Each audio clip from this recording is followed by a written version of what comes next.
UPSC 2023 के परिणाम आ चुके हैं और इस परिणाम के अंदर अगर राजस्थान की बात करें तो 180वीं रैंक पर हमारे साथ है विनायक कुमार, जो कि आईएएस आनंद कुमार जी के बेटे हैं और पहले ही अटेम्प्ट में आपने ये उपलब्धि हासिल कर ली है। एक आईएएस के बेटे अब खुद आईएएस बन गए हैं। एक सबसे पहले प्रतिक्रिया, क्योंकि एक आईएएस के बेटे हैं आप, क्या आपको ड्रीम शुरू से इसी तरह से था और किस तरह की प्रतिक्रिया इस समय, क्योंकि रिजल्ट आ गया है? हाँ जी, थोड़ा बहुत इंक्लिनेशन, क्योंकि पापा सर्विस में थे तो पहले से थोड़ा बहुत इंक्लिनेशन था और रिजल्ट से मैं हैप्पी तो हुई ऑब्वियसली, और सेटिस्फाइड भी हूँ कि अब और ज़्यादा पढ़ना नहीं, और वो जो क्लैरिटी नहीं थी सुबह तक कि कौन सी रैंक आ सकती है या बहुत नीचे तो नहीं चली जाएगी, लेकिन ये 180 में सेटिस्फाइड हूँ। अच्छा, आपने जिस तरह की तैयारी करी थी, आप किस तरह से, क्योंकि एक जब एग्जाम देने के बाद में सेल्फ असेसमेंट भी होता है, सेटिस्फाई हैं या इससे कुछ ज़्यादा अपेक्षा करके चल रहे थे? देखिए, अपेक्षा तो मतलब ज़्यादा ही रखता हूँ मैं, मतलब जितना मेरा नेचर है, तो अपेक्षा तो ज़्यादा ही थी, लेकिन हाँ मतलब 180 मेरे को सेटिस्फैक्ट्री लग रहा है कि जिस हिसाब से तैयारी थी और जितना मैंने मतलब दे पाया था टाइम इसको, तो उस हिसाब से 180 मैं सेटिस्फाइड हूँ। एक माहौल मिला आपको शुरू से, बचपन से ही आपने देखा पापा ये ब्यूरोक्रेट्स रहे, तो क्या शुरू से ही ध्येय था या किस तरह से इसकी शुरुआत होती है, शुरुआत में बनना, और किस तरफ गया, या कुछ टर्निंग पॉइंट रहा, या पापा ने किस तरह से परिवार का फोर्स रहा, या पापा को देख के किस लगा, किस तरह से गए आप? शुरुआत से थोड़ा बहुत इंक्लिनेशन था मेरा, मतलब मैं मेनली कॉलेज में ही मेरा वो था कि मेरे को कॉलेज में फाइनल ईयर में मैंने तैयारी इसकी चालू करी थी। थोड़ा बहुत इंक्लिनेशन पहले से था, बट फाइनल ईयर से फिर मैंने प्रॉपर तैयारी चालू करी कॉलेज के। तो क्या ड्रीम पहले से ही था कि आईएएस बनना है, या इसके अलावा और कुछ सोच रखा था? लेकिन बाद में थोड़ा सा मैं कंफ्यूज था कि डॉक्टर को आगे ही परस्यू करूं, इवन आईएएस और आईपीएस में भी मैं कंफ्यूज था कि कौन सा भरूं, बट फिर मैं थोड़ा नेचर देख के और बात करके फिर मैंने अपना मेनली अपने बेसिक नेचर के बेसिस पे आईएएस को फिर मैंने आईपीएस से प्रेफरेंस दी थी। अच्छा, क्योंकि आप डॉक्टर थे तो ये कौन सा अटेम्प्ट था और किस तरह की तैयारियां रही आपकी? ये मेरा फर्स्ट अटेम्प्ट था और तैयारी मैंने कॉलेज के साथ मेनली करी थी, जो इंटर्नशिप के साथ जितनी मैनेज होती थी।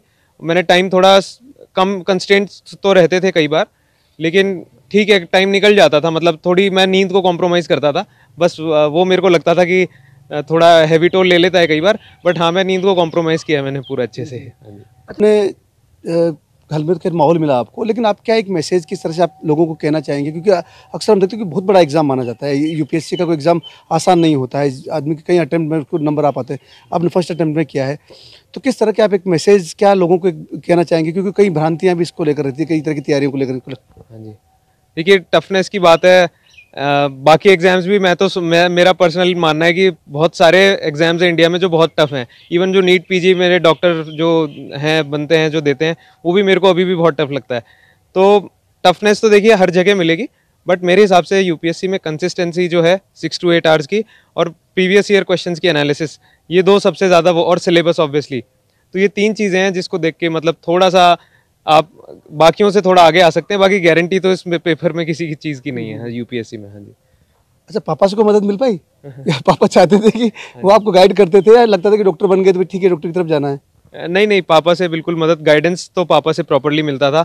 इवन पापा कई बार उनसे भी बात करा देते थे जो रिसेंटली सेलेक्टेड कैंडिडेट्स हैं, तो सबसे गाइडेंस मिलता था, तो वो प्लस पॉइंट मिला मेरे को। हाँ जी। अच्छा, 180वीं रैंक है प्रॉपर, उसके हिसाब से आपका एक आईएएस में आ जाएगा, किस तरह के आप सोचते हैं, क्या आपका किस तरह से आप काम को आप आगे लेना चाह रहे हैं, किस तरह की प्राथमिकताओं को लेंगे? देखिए आईएएस आईपीएस मेरे को 3-4 एरियाज है जहाँ पे मैं काम, मेरा पर्सनल इंक्लिनेशन है। हेल्थ, सैनिटेशन, न्यूट्रिशन और लर्न ऑर्डर, ये 4 प्राइमरीली चीज़ें हैं जिन पे मैं काम करना चाहता हूँ। अब देखो कैसे मेरे को किस उसमें काम करने का मौका मिलता है। अच्छा, क्योंकि कैडर की बात करते हैं तो राजस्थान रहेगा या किसी वापस कई जगह है, मतलब कोई अपना दूसरा स्टेट जो आपको पसंद हो या जहाँ पर आपका होम टाउन हो? नहीं, मेरा प्रेफरेंस तो होम कार्डर राजस्थानी भरा है मैंने, और मिल जाए तो बहुत अच्छा है, लेकिन बाकी कहीं पे भी जाके सर्व करो, बाकी वही है, मतलब सिलेक्शन होना एक बड़ी है, बाकी अब कहीं पे भी जाके सर्व करो वो तो अब मेरे हाथ में है नहीं, कार्डर तो बाद में ही पता लगेगा कौन सा मिला है। तो यह है कि बता रहे किस तरीके से इन्होंने डेडिकेशन के साथ में तैयारी की, और उन्होंने कहा कि आप अगर कोई लक्ष्य लेकर आगे बढ़ते हैं तो निश्चित रूप से सफलता मिलती है, बस शर्त कि आप उस लक्ष्य के साथ में, उस लक्ष्य के पीछे एक ध्यान आकर्षित करके मेहनत के साथ में उसको काम किया जाए। सहयोगी विजेंद्र के साथ जसवंत सिंह, ईटीवी भारत, जयपुर।